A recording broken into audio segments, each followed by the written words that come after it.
ao Flávio Nunes, qual é o prejuízo da pessoa que tem adicção e depressão?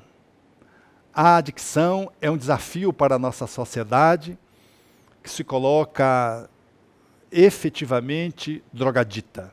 Basta ligar a televisão e nós temos a drogadição nos comerciais, nas publicidades mais encantadoras.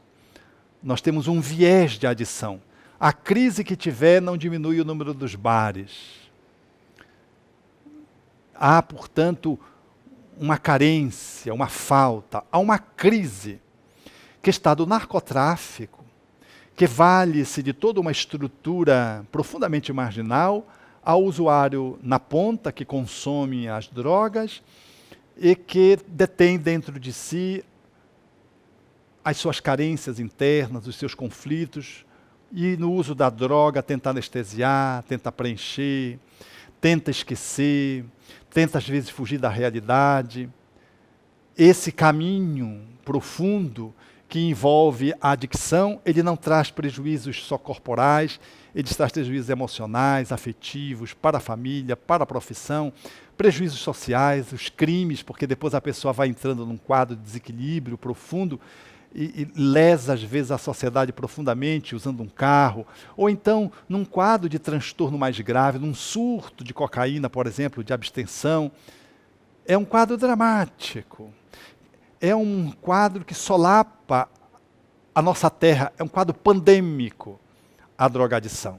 Então, há que termos uma atenção mais apurada, fortalecendo os órgãos de autoajuda, os narcóticos anônimos, os UAAs, alcoólatras anônimos, que fazem uso dessa estratégia psicopedagógica de alta profundidade, mas há que se investir no ser humano, na sua espiritualidade.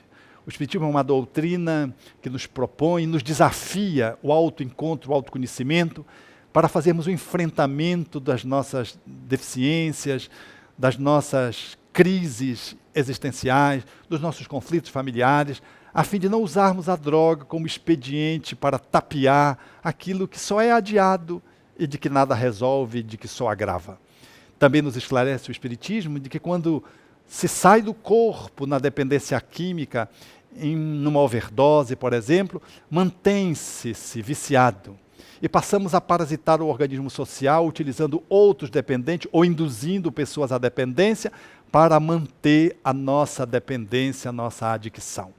Então esse problema desse volume, desse tamanho, Flávio, ele nos exige assim muita coragem. E a melhor forma que temos de lidar com isso é fazermos o nosso autoencontro para podermos fazer a nossa autotransformação. Penso que o Evangelho colocado nessa perspectiva, não do ritual pura e simplesmente, do culto externo, numa religiosidade no qual às vezes não há religião dentro da alma.